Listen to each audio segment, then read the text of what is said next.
Hello dear students, welcome to my classroom. आज हम करेंगे science worksheet number 14 that you have to submit on 18th November को। आपको ये वर्कशीट सबमिट करनी है। So before starting the worksheet please mention worksheet number, date, your name and the name of your class teacher. मैंने इसका पीडीएफ लिंक नीचे डिस्क्रिप्शन बॉक्स में डाल दिया है, आप वहाँ से ले सकते हैं। एंड प्लीज़ चैनल को सब्सक्राइब ज़रूर कर लें सो दैट आपको आगे की वर्कशीट्स भी टाइमली मिलती रहे। The topic of the worksheet is displacement reaction. As the name suggest, displacement का मतलब है किसी को उसकी प्लेस से हटाकर, उसकी जगह से हटाकर खुद वहाँ पर बैठ जाना, उसको डिस्प्लेस कर देना, इसे हम कहेंगे डिस्प्लेसमेंट। और इसी रिएक्शन के बारे में हम आज इस वर्कशीट में पढ़ेंगे। तो हमने पहले भी पढ़ा है कि बहुत सारे मेटल्स हैं जो रिएक्टिव होते हैं। जैसे आपने देखा कि सोडियम इज़ वेरी रिएक्टिव, इसीलिए हम सोडियम को केरोसिन में स्टोर करते हैं ताकि वो एयर में और वाटर में आग ना पकड़े, राइट। बट कुछ ऐसे मेटल्स भी हैं जो बहुत कम रिएक्टिव हैं या बहुत ही बिल्कुल रिएक्टिव नहीं है, जैसे गोल्ड है। So now we will learn about the reactivity of metal with the help of displacement reaction. अब हम डिस्प्लेसमेंट रिएक्शन की हेल्प से मेटल्स के रिएक्टिविटी के बारे में पढ़ेंगे। तो इसमें आपको एक एक्टिविटी दी गई है जो आपको करनी है। हालांकि ये एक्टिविटी हम लैब में करते हैं, साइंस लैब का प्रैक्टिकल है ये आपका, बट क्योंकि अभी हम स्कूल नहीं जा पा रहे तो हम ये प्रैक्टिकल नहीं कर पाएंगे। बट आप इसको घर में ट्राई कर सकते हैं। अगर आपको थोड़ा ये आयरन नेल्स इसके लिए आपको चाहिए, कॉपर सल्फेट है और जिंक ग्रेन्यूल्स हैं, तो आप इसमें कॉपर की कोई वायर भी ले सकते हैं और जिंक की वायर ले सकते हैं और कील भी ले सकते हैं। तो चलिए हम ये देखते हैं कैसे करनी है ये एक्टिविटी। तो इसमें क्या है, आपको 5 बीकर्स लेने हैं और उनको लेबल कर लेना है ABCDE। और इन 5 बीकर्स में आपको ऐड करना है 50 ml ऑफ वाटर।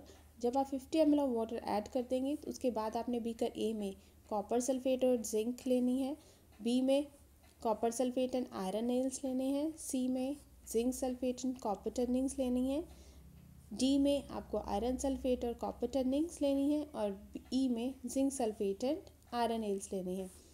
तो आप देखेंगे कि जो रिएक्शन से पहले आपके पास जो ट्यूब्स हैं, आपके पास जो बीकर्स हैं, 100 ml बीकर्स जो आपके पास हैं, उनमें ये वाले कलर्स हैं। ए में ब्लू, बी ब्लू, सी में कोई कलर नहीं है, डी इज़ ब्राउन और ई में भी कोई कलर नहीं है। जब रिएक्शन हो जाएगा कुछ टाइम के बाद आप देखेंगे कि जो कलर है, ए का कलर ये आ गया है जो कि एक आपको बहुत ही डार्क ग्रीन टाइप लग रहा है, और जो बी है वो भी ग्रीन कलर का हो गया है। सी में कोई चेंज नहीं आया, यहाँ भी कलरलेस था, इधर भी कलरलेस है। डी में भी कोई चेंज नहीं है और ई में भी कोई चेंज नहीं है। तो इससे हमने देखा कि जो ए और बी है उनमें दोनों में कुछ रिएक्शन हुआ है।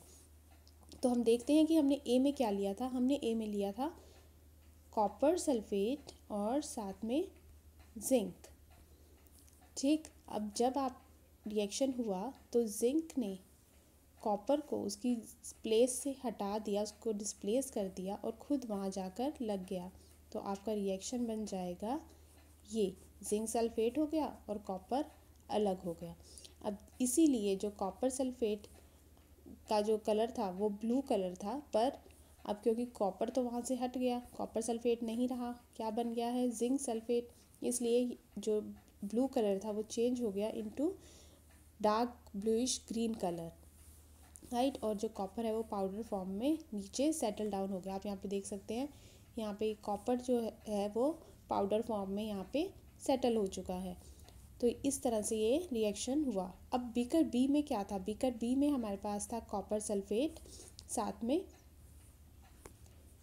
आयरन। तो कॉपर सल्फेट था और आयरन था, आयरन का फॉर्मूला Fe।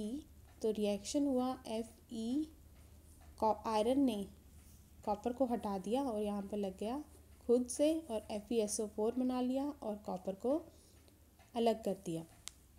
तो आपने इन दोनों रिएक्शंस में देखा कि जैसे यहाँ पर आयरन ने कॉपर को अलग कर दिया। अब आपको पता है कि जो ज़्यादा पावरफुल है वही जो है वो वीक को हटा सकता है। इसका मतलब जो आयरन है वो ज़्यादा रिएक्टिव है और कॉपर कम रिएक्टिव है।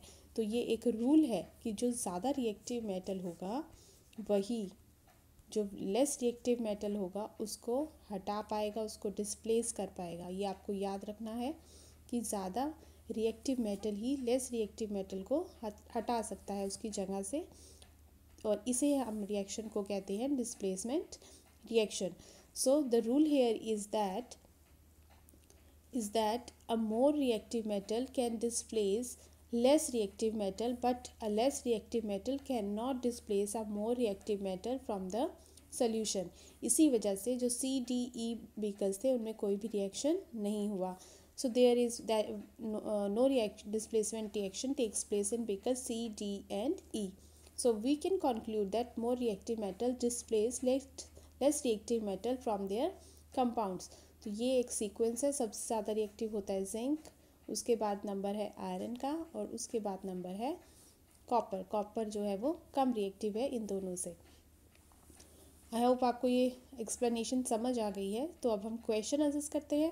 What is the colour of copper sulphate and copper. तो हमने यहाँ पर कॉपर सल्फेट का और कॉपर का कलर बताना है। तो कॉपर सल्फेट का जो कलर है वो कौन सा है?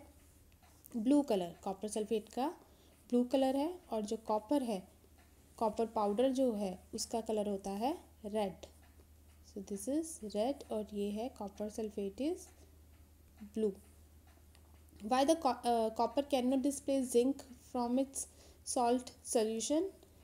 कॉपर जिंक को क्यों नहीं डिस्प्लेस कर पाया अब उसके सोल्यूशन से? Because a less reactive metal can not displace more reactive metal from the solution. तो ये आपका आंसर है, because a less reactive metal can not displace a more reactive metal from the solution, right? क्योंकि जो copper है वो कम reactive है। Arrange zinc copper iron copper metal in decreasing order. तो इनको डिक्रीजिंग ऑर्डर में आपको अरेंज करना है।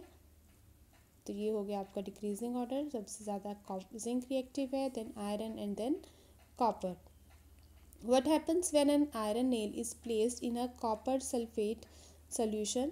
तो अगर आयरन नेल को आप कॉपर सल्फेट सोल्यूशन में रखेंगे तो क्या होगा अगर ये है हमारा कॉपर सल्फेट सोल्यूशन, इसमें हमने आयरन रख दिया, तो हमारा ये रिएक्शन होगा।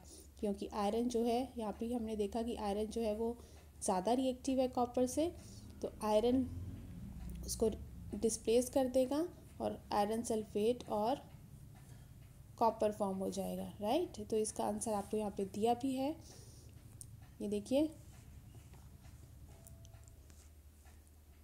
इन बीकर बी, सो आप लिखेंगे iron displaces copper from copper sulphate solution, और ये आप यहाँ पे इसकी इक्वेशन भी लिख सकते हैं, राइट?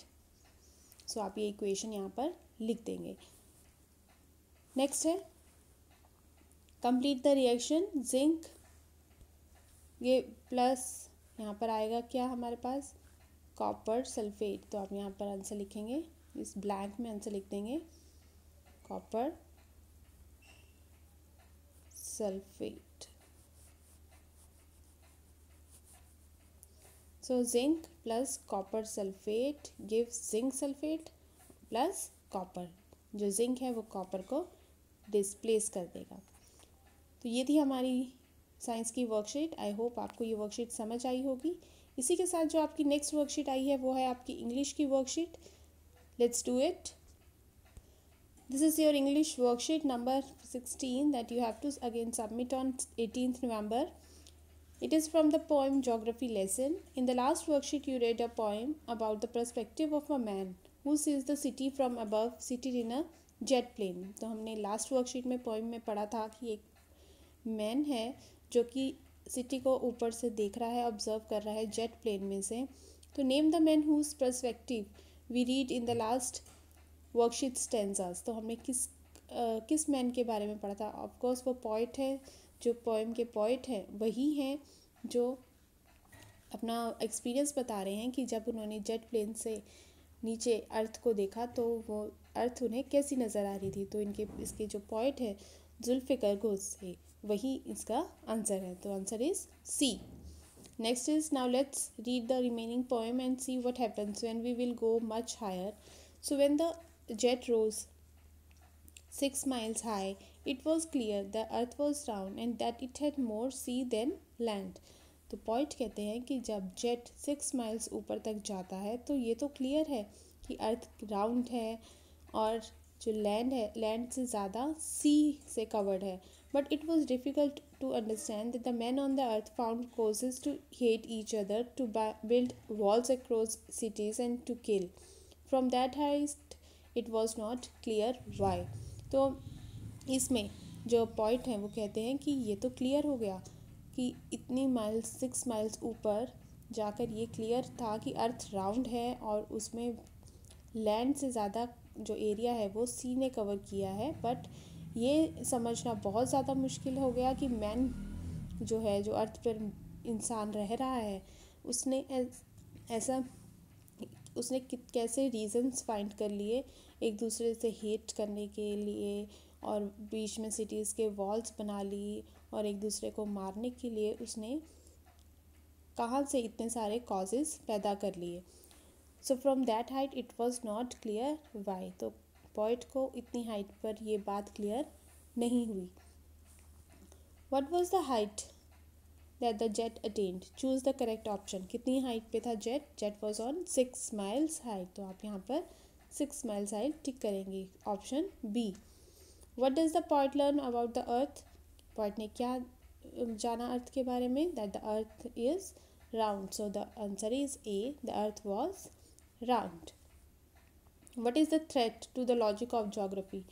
हमारी जो लैंड है उस या जो पूरा नेचर है उसको, उसके लिए थ्रेट कौन है? कौन उसके लिए मुसीबत बना हुआ है? Man, right. तो यहाँ पर आएगा a, man.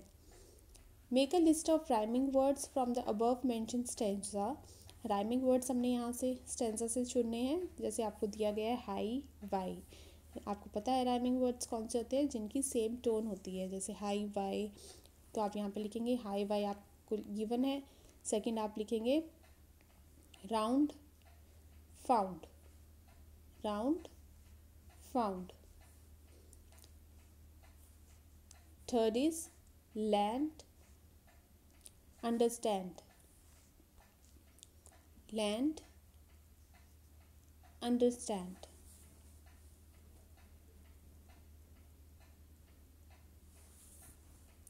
Right. So round का हो गया फाउंड, लैंड अंडरस्टैंड.